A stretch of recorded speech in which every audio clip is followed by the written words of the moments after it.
They buried a Serpent King beneath the palace. Now he wakes. They said the palace was built on sacred ground, that every stone whispered with history, that the marble floors bled from the wounds of ancient wars, and that beneath it all, far beneath the vaults and cellars and forgotten tunnels, something older slept. They called it legend, a fairy tale meant to scare disobedient royals and drunk servants. But legends don't make the walls pulse at night.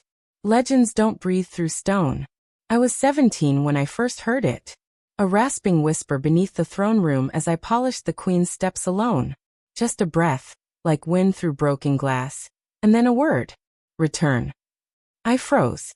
Every candle in the room flickered. I told no one. You don't speak of strange things in the palace. Not if you want to wake up in your own skin. But I should have run. My name is Callan. I was born to the lower halls, raised among scrolls and soot and echoing silence. A servant, invisible but always watching. The queen kept few like me around. Fewer still with memories. Because there are things she doesn't want remembered. Like the screaming under the stone. Like the king who ruled before the bloodline began. Like the Serpent King. He wasn't crowned with gold, but with bone. They say his voice could boil rivers, his skin shimmered like oil, and his eyes were pits where gods went to die. They buried him beneath the first foundation, deep in the spiral vault, sealed behind cursed iron and forgotten names. But things that old don't stay dead. They wait. 3 days after the whisper, the first crack appeared. A hair-thin line across the queen's throne platform, barely noticeable, unless you were scrubbing it on your hands and knees. I was. I ran my finger across it. It hissed. Not air. Not steam. Something living. I pulled away. My fingertip burned for hours. That night the dreams began. Scales coiled around my legs. Voices slithered into my ears, speaking languages I'd never learned but understood perfectly. In the dream, I stood before a throne of coiled stone, and something beneath it, vast, ancient, smiling, opened its eyes. Wake me. I told the librarian. He laughed. I told the steward. He spat. I told the queen. She went pale. She didn't ask how I knew. She just whispered. Then it's begun. That night, the bells rang at midnight. Not for a wedding. Not for a death. But for a breach. Guards swarmed the western corridor. I followed, half-mad with dread. They pushed open the sealed chapel doors, and behind them, where the altar once stood, the floor had sunk. Stone had collapsed into a spiral chasm, like a massive drill had twisted its way upward. At the center, something was growing. Flesh. Stone. Root. I couldn't tell. But it pulsed with heat. With breath. Like a newborn heart learning to beat. And written around the rim, in script so old it hummed. He who was sealed shall rise in the blood of memory. The queen turned to me. Her eyes glistened. You remember, don't you? And I did. Flashes struck my mind like lightning over water. I saw myself, another self, robed in gold and black, kneeling before a throne of bones. I saw hands, not mine, feeding blood into the cracks of an ancient seal. I saw the Serpent King smile as I whispered, "Sleep now, my father." I staggered back, shaking. What am I? I gasped. The queen didn't answer. Because the spiral was opening. A wind began to howl from the pit, low, sharp, not of this world. And from its depths, something began to rise. Not fast. Not furious. Patient. A scaled hand, the size of a man's torso, emerged, claws glistening, as though dipped in oil and bone. The queen screamed, "Seal it again." But no one moved. Because every one of us remembered who he was, who we were, what we had done. I ran. Through the twisting corridors, down through the archives, past crumbling relics of dead kings and twisted saints. My hands bled on jagged stones as the air thickened, heavy with the scent of rain and ash. Behind me, the bells shattered one by one. He was rising. And I wasn't sure if I still wanted to stop him. Because something inside me was waking too. Something that remembered power. Something with scales. The queen locked herself in the solar. For days no one saw her. Not the steward, not the guards, not even the blood priests. Only the mirrors did. And they began to warp. It started slow. reflections moving just a second behind. Then faster. Glimpses of scales instead of skin. Finally, the glass shattered one by one, beginning with the mirror above the queen's bed. We weren't allowed to speak of it. But we all felt it.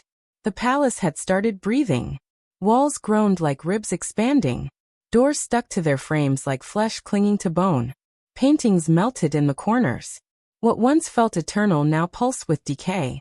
And beneath it all, the spiral widened. The guard station near the breach stopped reporting. When I snuck down through the old servants' passage, I found their armor still warm, piled neatly beside their boots. But no trace of them remained. Only a single trail of scales, as wide as a banquet table, led into the earth. He wasn't just waking. He was remembering. In the library's forbidden wing, I found a book sealed in human hide. Its title was stitched in gold thread. The Voice Beneath the Crown. I read until my eyes bled. He was once a king of kings, not born but made from the breath of the first volcano and the venom of the last god. A ruler before humans stood upright. They fed him offerings, dreams, blood. He built his empire on worship and fear. And when the people finally rebelled, they couldn't kill him. So they made him forget. That was the true curse. To trap a god beneath memory, beneath time, beneath a palace of lies. But curses unravel. Especially when someone remembers the truth. Especially when I do. That night, I dreamed of my former life. I stood at the Serpent King's side, not as a victim but as his heir. His chosen. My hands bled from the carving of the spiral seal. My voice had sung the lullaby that bound him beneath the throne. Sleep, father. Sleep beneath the lies until the world fears you again. Now he no longer feared the world. And I no longer feared myself. I looked into the cracked mirror before dawn and saw what was growing beneath my skin. The slit eyes. The silver veins. The sharpness in my smile. The queen knew it too. She had sent me to the breach for a reason. Not to seal him, but to wake him. The queen summoned me before sunrise. She sat alone on the throne, skin pale, crown askew. Her eyes had turned glassy as if staring not at me, but through centuries. She looked smaller than I remembered, swallowed by gold and regret. I thought I could control it, she whispered. Her voice cracked, dry as old parchment. I thought if I buried the truth beneath enough stone, beneath you, it would sleep forever. My stomach twisted. You knew what I was, I said. Her hand trembled as she reached for a goblet. Not new. Feared. You were born during the quake, when the walls cracked and the spiral groaned for the first time in 100 years. You smiled when the priests cried. You hissed before you could speak. And you kept me? I raised you to remember what he forgot. So when the time came you'd choose. Down below, the spiral pulsed like a second heartbeat. The breach had widened. What was once a crack in the earth had become a chasm. Stone walls now curved like ribs. Pillars twisted like ancient serpents frozen mid-slither. Murals bled through the dust. Scenes of worship, sacrifice. A crown of jaws being placed on a kneeling figure that looked disturbingly like me. At the center stood a throne of bone. Coiled with scaled roots. Breathing with the same rhythm as the palace itself. And on it he waited. The Serpent King. Not rotting. Not dead. Alive. Watching. He was beautiful in the most terrible way. Eyes like black suns. Skin that shimmered with shifting hues. Emerald, obsidian, molten gold. His face was vaguely human but wrong. Too symmetrical. Too eternal. And when he smiled, my mind buckled. My son returns, he said. Not a voice. A vibration. A storm inside my skull. You carved the spiral that bound me. Now carve the one that frees me. My knees buckled, but I didn't fall. Why me? I asked. Because you were made for this. The queen raised you on lies, but blood remembers. Flesh obeys. And you are still mine. He held out his hand.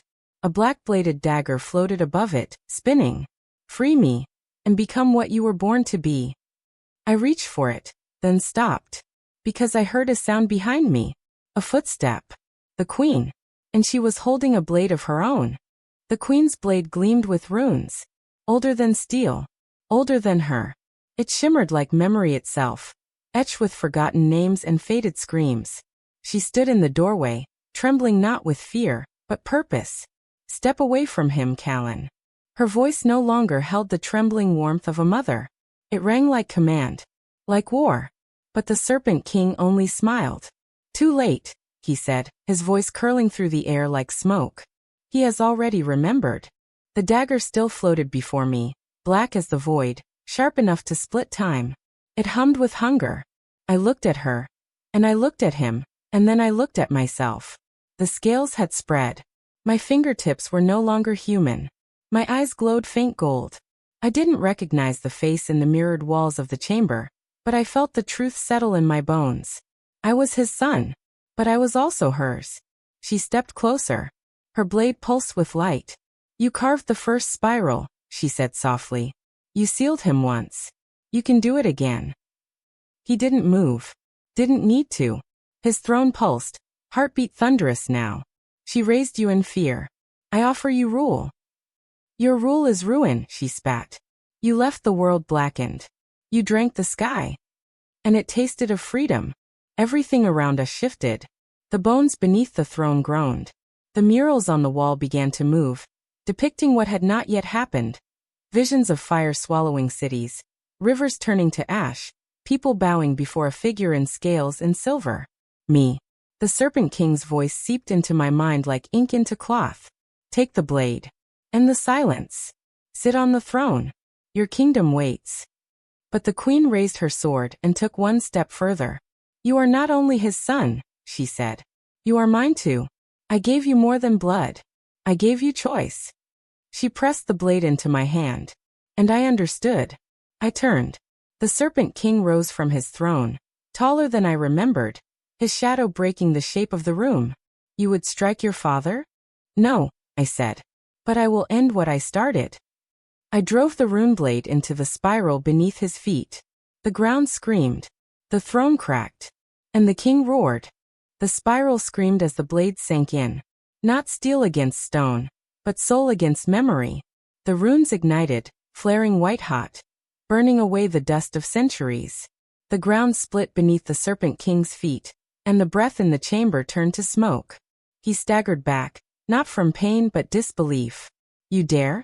His voice echoed, not once but thousands of times. A storm of tongues. The walls convulsed with it. The bones of the old kings collapsed into ash.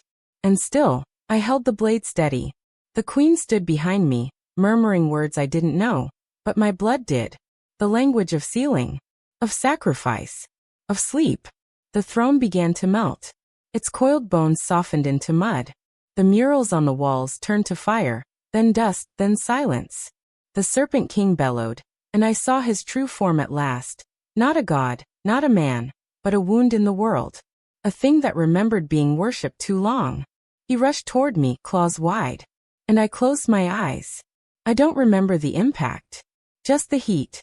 The sound of my own heartbeat, slowing. The feel of hands, her hands, on mine, guiding the blade deeper.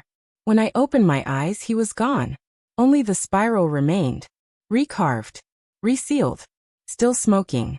And beside me, the queen knelt, pale as ice. Blood ran from her nose. From her ears. Her sword had shattered in her grip. You chose, she whispered. I remembered, I said. She nodded once. And fell. They found us hours later. The breach had sealed shut, the murals frozen in place again. The palace was no longer breathing. The walls no longer pulsed. The mirrors reflected only what was in front of them, no more, no less. I carried the queen's body to the throne room. She didn't look afraid. Only finished. They asked me what happened. I said, he sleeps again. But the stone remembers.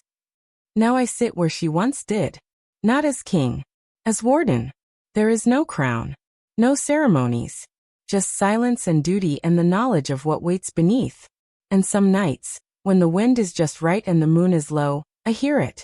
A slow, low hiss rising from the stones. Not a voice. A question. How long will you deny yourself? I never answer. Because I know. One day, the spiral will open again. And I'll have to choose once more. To be her son. Or his.